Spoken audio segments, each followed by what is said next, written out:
My name's Nadia. I'm 21 years old and I've been playing for 15 years now. Okay, and how many concussions have you had? I've had 5. I've had 3 minor ones and 2 major ones. My most recent one was in 2008 and it was a really bad one. I had to end school and I couldn't play the next season. My last concussion was not an impact to my head, it was more of a whiplash.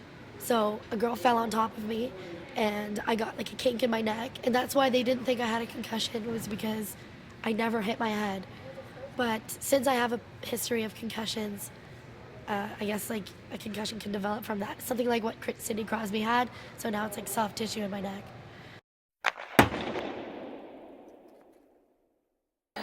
My name's Candace Fochuk-Berry, and I'm Nadia Berry's mom. She's been skating since she was 2.5 out in the backyard rink, and playing ringette since she was about 5. How many injuries has she had? Well, she's had some serious ones where she's flat out on the ice and the managers come up and sort of, she's out cold kind of, but then they revive her and then she skates off. So that's happened 3 or 4 times, but pretty serious, I'd say 3 times. Wow. Like hospital, ambulance comes and gets her, and it's been pretty heart-wrenching to watch a little one struggle on the ice like that. And then her final blow was when she was more recently, 3 years ago, when she was in Ottawa at the national finals, and some people fell on her and she twisted her neck, sort of like the Sidney Crosby. And it was the last day of the 4-day tryout in Ottawa when I got it. And I actually made it to the next round. And so I got that in May, made it to the next round, and the next tryout was in August, and I wasn't cleared to play then, so I couldn't, that was it. I couldn't try out. That was my time. That was just earth-shattering. Like, that was the worst thing ever. Like, being told I couldn't play or couldn't try out for the team, that's my dream, is to like play for Team Canada, but stupid concussions.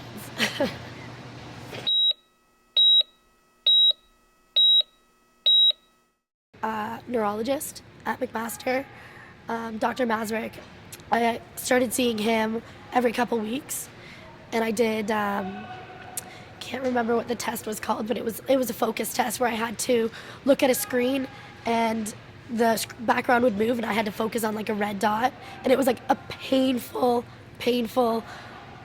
quiz, or whatever you want to call it, assessment, because you had to stare at this red dot for like 2 minutes while the background shifted, and it was like the worst thing, but I had to do it for 2 minutes each eye, and that just measured my focus. So every couple weeks, and he would just see how I gradually improve or not improve, and then after 4 or 5, I guess, months of that, then I started seeing him every 6 months. Like the neurologist said, when you're an elite athlete like her, to say no more sport, or especially at that serious level, is like just sort of cutting off her arms. And do you want her to live on with even something as serious as a depression?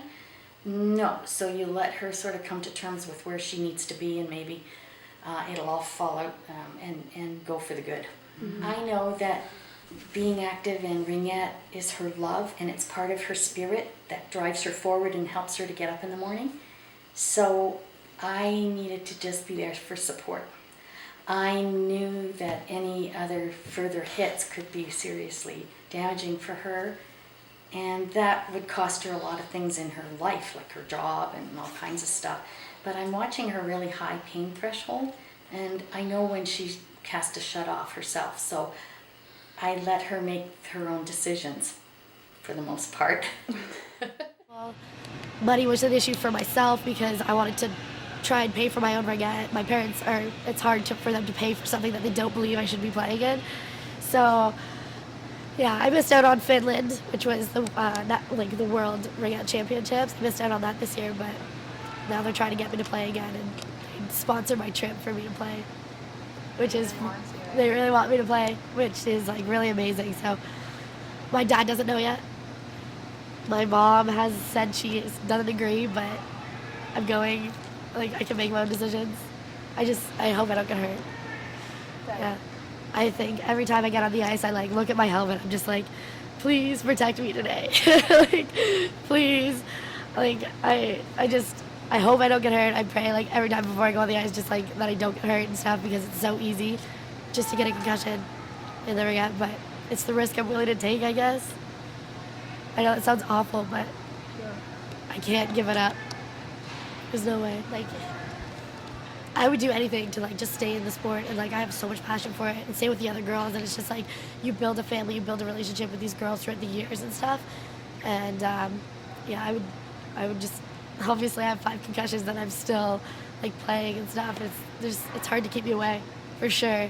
I don't know what else I would do. Everybody's telling me to like go in different sports or dance or something like that. I can't do that.